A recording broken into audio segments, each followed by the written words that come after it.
পরিণীতা ধারাবাহিকে দেখেছিলাম আমরা রায়ান ভালোবাসে থিয়েটার, নাটক এইসব করতে। এই নিয়েই ও পড়তে চায়, দিল্লি যেতে চায়, ফর্ম তুলে রেখেছে, ফর্মটা ফিল আপ করবে। MBA না পড়ে ও এই লাইনেই যেতে চায়, কিন্তু দাদু ওকে এইসব করতে দেবে না। পারুলকে মনের কথা শেয়ার করেছে। পারুল বলছে, তুই সব জায়গায় এরকম যাস না, এটা ঠিক হচ্ছে না।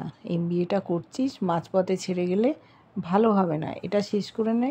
আমি তো তোকে বলেছি তোর যে মনের ইচ্ছে সেগুলো আমি পূরণ করিয়ে দেবো, কিন্তু এখন না। আর তুই যদি ফর্ম ভরিস আমি কিন্তু দাদুকে বলে দেবো, এটুকু মনে রাখিস। দুজনের মধ্যে ঝামেলা লেগে গেল। ওকে পড়িয়ে পরীক্ষা দিতে পাঠালো। জীবনের প্রথমবারও পড়াশুনো করে পরীক্ষা দিয়েছে। ইউনিভার্সিটির ছেলেমেয়েরা অবাক হয়ে গেছে যে রায়ান নিজে পড়াশুনো করে পরীক্ষা দিয়েছে, লিখেছেও ভালো, এখন রেজাল্ট কী বলে। তারপরে আমরা দেখেছি শিরিন আর তুর্য দুজনে হাত মিলিয়েছে। শিরিন বুঝতে পেরেছে তুর্য পারুলকে ভালোবাসে। একসাথে কফি শপে কফি খেতে গেছে। পারুলের বন্ধুরা দেখতে পেয়েছে ওদের দুজনকে, ভাবছে ওরা বুঝি প্রেম করছে। কাছে গেছিলো কথা বলতে, তারপর বলেছে তোমাদের কি অসুবিধে হচ্ছে, বলো না। তখন ওরা চলে গেছে। এ কথাটা পারুল জানতে পেরেছে, কিন্তু ওরা প্ল্যান করছে কিভাবে পারুলকে ফাঁসানো যায়, রায়ানের চোখে ছোট দেখাতে হবে। যখন পারুল বলল রায়ানকে পড়তে দেবে না থিয়েটার নিয়ে, তখন ও শিরিনকে ফোন করেছে। বলছে পারুল মেয়েটা একদম বাজে, ওর কথায় আমি আর চলবো না। বললো কেন, হঠাৎ কি হলো? ও তো তোর একদম গুরুমাতা হয়ে গেছিল। তখন বলল আমি পড়াশুনো করতে চাই, এই থিয়েটার নিয়ে যাব বলছিলাম, ও বলছে দাদুকে বলে দেবে। ভাবছে এই তো আমি একটা পথ পেয়ে গেলাম।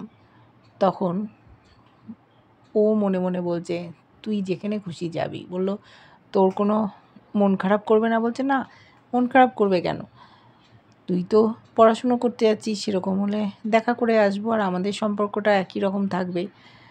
আমি তোর পাশে সবসময় আছি। খুব খুশি হলো রায়ান যে ওর যে পছন্দের মানুষ শিরিন ওর মতেই রাজি। পারুল শুধু বিপক্ষে গেল। পারুলকে আর সহ্য করতে পারছে না রায়ান। সাথে সাথে ফোন করে দিয়েছে তুর্যকে, বলেছে আমরা পথ পেয়ে গেছি। প্ল্যান করেছে ওরা দুজন। দাদু বাইরে গেছিল। বাইরে যেতেই তুর্য ধরে দাদুকে রায়ানের নামে বলে দিয়েছে রায়ান এইরকমভাবে দিল্লি চলে যেতে চায়, ফর্ম ফিল আপ করবে। জানতে পেরে গেছে। রায়ানের যা বন্ধ হয়ে গেল, দাদু ফর্ম ছিঁড়ে ফেলে দিয়েছে। রেগে গেছে পারুলের ওপর রায়ান। ওর মা ওকে বোঝাচ্ছে যে তুই ওকে মাথায় চড়িয়ে রেখেছিস, সবসময় তোর ক্ষতি করার চেষ্টা করে, তোর স্বপ্ন তোর আশা সেটাও ভঙ্গ করে দিল। কি দরকার ছিল তোর পারুলকে এইসব কথা শেয়ার করার? চলে এসছে পিসিমণি। পিসিমণি বলছে তোমরা পারুলকে এখনও চিনতে পারোনি। বলছে না, পারুল ছাড়া কে বলবে, পারুলকেই তো আমি বলেছিলাম। বললো বাবার কথা আলাদা, পারুলের আলাদা। বললো এই ন্যাড়া গোয়ালের ছেলেমেয়েরা সব একই রকমের। বলছে তোদের ভুল হচ্ছে, একদিন যখন বুঝতে পারবি তখন আমার কথাটা মিলিয়ে নিস। পারুল এরম কাজ করতে পারে না। ওরা বুঝতে পারছে না কে করেছে। এদিকে শিরিন খবর দিয়েছে তুর্যকে, ওদের কাজ হয়ে গেছে। পারুলকে আর সহ্য করতে পারছে না দু চোখে। রায়ান ফোন করে বলেছে যে জানিস শিরিন, পারুল দাদুকে আমার পড়াশুনোর কথা বলে দিয়েছে, দাদু আমাকে পড়তে দেবে না। আমি ওকে কত বিশ্বাস করে বলেছিলাম, ও আমার সাথে এরকম করলো। শিরিন খুব মজা পাচ্ছে, বলছে ঠিকই তো, তুই তো ওকে অন্ধবিশ্বাস করতিস, নিজের মনের কথাটা শেয়ার করেছিলি, দেখলি তো পারুল তোর ভালো চায় না, যত নিন্দেবান্ধা হয় করে ফেলেছে। রায়ান ফোনটা রেখে দিয়েছে। তুর্যকে জানিয়ে দিয়েছে শিরিন যে ওদের কাজ হয়ে গেছে। খুব খুশি তুর্য, ওর সাথে হাত মিলিয়েছে, ভাবছে দুজনের ছাড়াছাড়ি হয়ে গেল। হঠাৎ দৌড়তে দৌড়তে পারুল এসছে। রায়ানকে বলছে তুই বিশ্বাস করিস যে আমি দাদুকে বলেছি? বলছে তুই বলেছিস, আমি তোর কাছে কথাটা বলেছিলাম। বলল, তুই ভুল করছিস, আমি তোর কোনো রকম ক্ষতি হতে দিতে পারি না। দেখ, রাস্তায় তুর্যর সাথে দাদুর দেখা হয়েছিল একটি দোকানে। তুর্য কী করে জানলো দাদু ওখানে যাবে? ওই নিশ্চয়ই তোর পড়ার কথাটা বলেছে, তারপরই দাদু এই সব কাণ্ড ঘটিয়েছে। বলছে তুর্য কোত্থেকে জানবে? তখন ওরা চিন্তা করছে। পারুলের হঠাৎ মনে পড়েছে ওর বন্ধুরা বলেছিল শিরিন আর তুর্য একসাথে কফি শপে ছিল। সেই কথাটা রায়ানকে বলল যে ওরা নিশ্চয়ই কনস্পিরেসি করছে দুজনে মিলে। বলছে তুর্যর তো জানার কথা না। তখন বলল, তুই চিন্তা করে দেখ তো ওই শিরিনকে বলেছিলি কি না? বললো, হ্যাঁ আমি বলেছিলাম। বলছে, এইটাই দেখ, ওরা দুজনে মিলে প্ল্যান করেছে তোর আমার মধ্যে বন্ধুত্বটা যাতে নষ্ট হয় সেটা করার। ওরা পেরে গেছে। তুই বোকা, তুই সব কথা শিরিনকে বলে দিস, কি দরকার ছিল বলার? রায়ান বুঝতে পেরেছে শিরিনের সব কথাগুলো মনে পড়ছে। পারুলের সাথে ওর সম্পর্কে যাতে ফাটল ধরাতে পারে সেই জন্য এইসব কাণ্ড করেছে। বলছে শেষ পর্যন্ত তুর্যর সাথে হাত মিলালো। রায়ান বলল, চল পারুল, আগে তুর্যর সাথে আমরা বোঝাপড়াটা সেরে নিই। ওরা দুজনে তুর্যর বাড়ির দিকে রওনা দিয়েছে। পারুল তো জানে তুর্যর বাড়ি কোনটা। গিয়ে বেল বাজিয়েছে। তুর্য খুলে দিতেই দরজায় দেখছে পারুল আর রায়ান দাঁড়িয়ে আছে। অবাক হয়ে গেছে ওদের দুজনকে দেখে। শিরিন একটু আগেই বললো ওদের মধ্যে মন কষাকষি হচ্ছে, ছাড়াছাড়ি হয়ে যাবে, ওদের আর টেনশন নেই। দুজনকে একসাথে দেখেও অবাক। রায়ান রেগে গিয়ে বলছে যে, তুর্য, তুই আমার দাদুকে বলেছিস আমার পড়া নিয়ে? কেন বলেছিস বল? ওকে মারতে উদ্যত হয়, ঘরের মধ্যে ঠেলে নিয়ে গেছে। পেছন পেছন পারুল এসছে। বুঝতে পেরেছে তুর্য যে ওরা জেনে গেছে। তারপরে হঠাৎ চোখ ঘুরে তাকিয়ে দেখছে পারুলের একটা ছবি দেয়াল জুড়ে আটকে রেখেছে। বলছে, কি ব্যাপার, তুই পারুলের ছবি দেয়ালে লাগিয়ে রেখেছিস কেন? কী কারণে, শিগগির বল। বুঝতে পেরেছে পারুল যে তুর্য ওকে পছন্দ করে। পারুল বলল, কেন তুমি রেখেছো?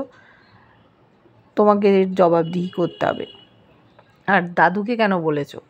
এবার সব ব্যাপারটা ওদের কাছে পরিষ্কার হয়ে যাচ্ছে যে তুর্য পারুলকে পছন্দ করে আর শিরিন রায়ানকে পছন্দ করে। দুজনে মিলে হাত মিলিয়েছে দুজনের মধ্যে ফাটল ধরানোর জন্য। সহ্য করতে পারছে না রায়ান। ছবিটা ও ফ্রেম থেকে বার করে গুটিয়ে নিয়ে নিল। বলল পারুলকে, তোর কথা বলা উচিত তুর্যর সাথে। চলে গেল ও বাইরে। পারুল বলল, দেখো, আমি বুঝতে পেরেছি তুমি আমায় পছন্দ করো, কিন্তু তাই বলে আমার ছবি এরকম করে টাঙিয়ে রাখবে? এটা তো ঠিক না। আর তুমি একটা কথা শুনে রেখো, রায়ানের কোনো ক্ষতি করার চেষ্টাও করবে না। ওর বিরুদ্ধে যে দাঁড়াবে আমি তাকে বুঝে নেব। আমি আর রায়ান সবসময় এক হয়েই থাকবো, আমাদের মধ্যে ফাটল ধরাতে কেউ পারবে না, এটা তুমি মাথায় ঢুকিয়ে নিও। বলে চলে গেল। তুর্য যে শুধু রায়ানের ক্ষতি করতে চায় তা না, বসু পরিবারের সকলের ক্ষতি চায়। ও বসু পরিবারের প্রত্যেকটা সদস্যের ছবি একটা ফ্রেমে আটকে রেখেছিল। শিরিন আসবে বলে চাপা দিয়ে রেখেছিল। ভাগ্যিস চাপা দিয়েছিল, নাহলে তো এরা দেখে নিত, বুঝতে পেরে যেত। ওদিকে বাড়িতে রায়ানের ভাই বোনেরা মিলে আলাপ আলোচনা করছে। তুর্য এরকম করেছে, তুর্য তো ওদের থেকে বয়সও বড়, তাও আবার নাকি পারুলকে ও পছন্দ করে, বুঝতে পারা যায়নি তো। ওদিকে শিরিনকে ফোন করেছে তুর্য, বলে দিয়েছে পারুল রায়ান ওর বাড়িতে এসেছিল, সব জেনে গেছে। তখন বললো, তুমি সব বলে দিলে? বলছে, আমাকে বলতে হয়নি, ওরা সবটা জেনেই এসছে, দেখো তোমার বাড়িতে এবার যাবে। বলছে, যা, এবার কি হবে? বলতে বলতেই রায়ান চিৎকার করছে শিরিন বলে ঘরে ঢুকেছে। বলছে, তুই তুর্যর সাথে হাত মিলিয়েছিস আমার ক্ষতি করার জন্য, পারুলকে ছোট করবি বলে আমাদের মধ্যে ফাটল ধরাবি, এই তোর প্ল্যান ছিল তাই না? আমি তোর সাথে আর রিলেশনশিপে থাকবো না। তখনও বলছে, দেখ, আমি ইনসিকিউর ফিল করছিলাম, সেইখান থেকে আমি এই কাজটা করে ফেলেছি, তাই তুই আমাকে ক্ষমা করে দে, আর তুই আমার সাথে রিলেশনশিপটা রাখ, আমি না হলে মরে যাবো। ওকে জড়িয়ে ধরেছে, অবাক হয়ে তাকিয়ে আছে, কান্নাকাটি করছে। ব্যাস রায়ানের মন গলে গেছে। তখন বলছে, দেখ তুই পারুলের সাথে বন্ধুত্ব করে নে, ওর সাথে মেলামেশা কর, আমরা একসাথে বন্ধু হয়ে থাকবো। ও রাজি হয়ে গেল, রায়ান চলে গেল। শিরিন মনে মনে বলছে, তুই পারুলের সাথে আমাকে বন্ধুত্ব করতে বললি তো ভালো কথা, এতদিন শত্রু হয়ে ওর সর্বনাশের চেষ্টা করতাম, এবার বন্ধু হয়ে ওর সর্বনাশ করব। বাড়িতে আসতে দেরি হচ্ছে রায়ানের, সকলে চিন্তা করছে। পারুলের কাছে জানতে চেয়েছে কোথায় রায়ান, বললো ওই শিরিঙ্গের বাড়িতে গেছে ওকে বলতে।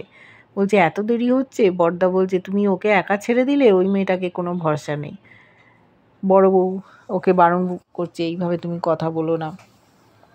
বলতে বলতেই চলে এসছে রায়ান।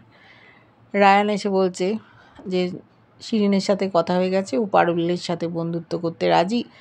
পারুল রাজি না, বলছে আমার তো খেয়ে কাজ নেই, ওর সাথে বন্ধুত্ব করব।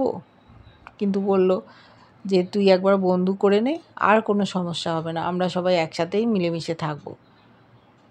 তুর্যর ব্যাপারটাও অদ্ভুত লাগলো। তুর্য ওদের থেকে বয়সে বড়, বলছে মল্লার ছেলেটাকে আমার একেবারেই ভালো লাগে না, কীরকম দূরত্ব বজায় রাখে। আসল যে নাটের গুরু সে যে তুর্য, ওরা বুঝতে পারছে না। সন্ধেবেলা একটা ক্যাফেতে যাবে, সকলে খাওয়া দাওয়া করবে, পারুলও ওখানে যাবে, শিরিনের সাথে বন্ধুত্ব করিয়ে দেবে। শুধু রায়ান অনুরোধ করছে বলে ও রাজি হয়ে গেল। বললো ঠিক আছে, আমি তোর কথার জন্যই শিরিনের সাথে বন্ধু করব, কিন্তু তারপর যদি কিছু হয় তুই কিন্তু বুঝে নিবি। বললো তুই একদম টেনশন নিস না, আমি তো আছি। এইভাবে ধারাবাহিকটা এগিয়ে চলেছে। কেমন লাগছে অবশ্যই জানিও। ভালো লাগলে লাইক, কমেন্ট, সাবস্ক্রাইব করা, যারা ফেসবুক পেজ থেকে দেখছো ফলো করে সাথে থেকো।